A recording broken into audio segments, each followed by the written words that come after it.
Our next stop is Sri Lanka's largest city, Colombo. We were here to catch up with one of the finest batsmen the Emerald Isle has ever produced, Aravinda de Silva. The former Sri Lankan captain was relaxed as he spent time at home with his family. His demeanour was in contrast to the aggressive approach to batting he displayed in his early days that earned him the nickname Mad Max. As a cricketer though, de Silva's development from a swashbuckling batsman who all too often surrendered his wicket cheaply to an elegant stroke player who learned how to build an innings and stay in the middle for as long as necessary has been a fascinating one. His illustrious career spanning more than 19 years saw him play over 400 Test and ODI matches, scoring more than 15,000 runs.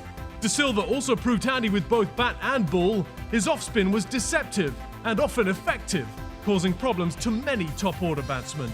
His wealth of experience was put to good use after his retirement when he served as a chief of the National Selection Committee. These days, however, de Silva continues to play with a straight bat, but this time in the world of business.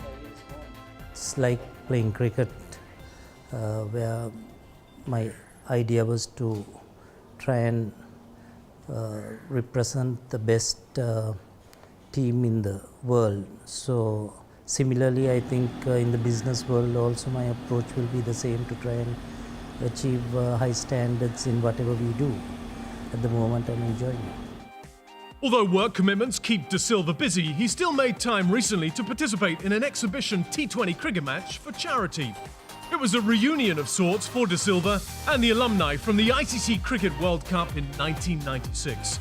Greats such as Arjuna Ranatunga and Muttiah Muralidharan were among those who came together in support of the Big Heart Project, aimed at raising funds for the education of disadvantaged children from all parts of the country.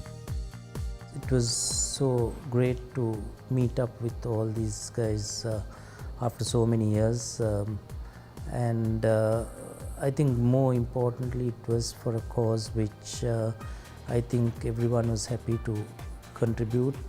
Arjuna and all of us had a chat to try and maybe discuss and meet more regularly to try and support similar causes in the future. With Arjuna Ranatunga leading the charge, the ICC Cricket World Cup 1996 team thrashed the Sri Lanka Cricket Legends team, led by Siddharth Wettimuni, by 5 wickets in the charity match.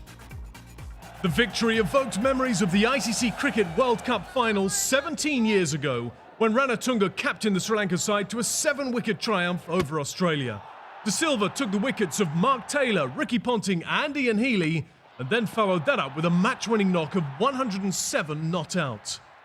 To date, he is still the only cricketer to have made a century and taken 3 scalps or more in a World Cup final. His superb performance earned him the Man of the Match award and his country the bragging rights of a maiden world title. It really changed fortunes for Sri Lanka cricket. I think that is more important for us to be part of that team, and who really made a change to the benefit of the game and for Sri Lanka itself in the international arena. Of the new generation that has come through the ranks, 2 individuals stand out, not only for their dedication to Sri Lankan cricket, but also for breaking de Silva's record as the country's player with the most Test centuries. The Stroke Master's 20 Test tons have been overtaken by Mahela Jayawardena's 31 and Kumar Sangakkara's 32. But rather than comparing his achievements with that dynamic duo, de Silva would prefer to sing their praises. Reaching 30 hundreds and beyond is not an easy task.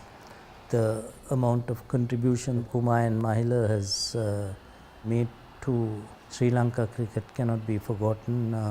The commitment of those 2 cricketers and how they have supported these youngsters is something I really admire. And I think there are 2 guys whom the youngsters should try and emulate in the future. So it's good to have role models. As the famous saying goes, children are our future. And with de Silva's brood already showing a keen interest in the sport, we asked him if he would be happy if they wanted to follow in his footsteps. If they're willing to work hard and do the sacrifices which are necessary to achieve great heights, then it's entirely up to them. I'll try and encourage them. That's all I can do. But obviously, they will have to concentrate more on their education. When at the crease and with his eye in, De Silva could accelerate from 0 to 60 in no time at all, perhaps explaining his affinity with and passion for fast cars. Standing at only 5 foot 3 inches tall, De Silva never let his diminutive size stand in the way of his towering ambition, and as he piled on the runs, his stature grew in inverse proportion to the bowlers who toiled to remove him. While some of the innings he put together place him rightfully in the pantheon of cricketing greats. Wristy, spontaneous and frequently elegant, De Silva possessed a wide range of shots and then some more. And that's a beauty as well. What a shot. He's decided to finish this quickly. Aravinda De Silva is playing a gem of an innings. And he has always been a man with a sense of occasion. Who else would have contrived to score a double century against Bangladesh in 2002 in his very last Test innings and take a wicket with his final ball on the Test match stage?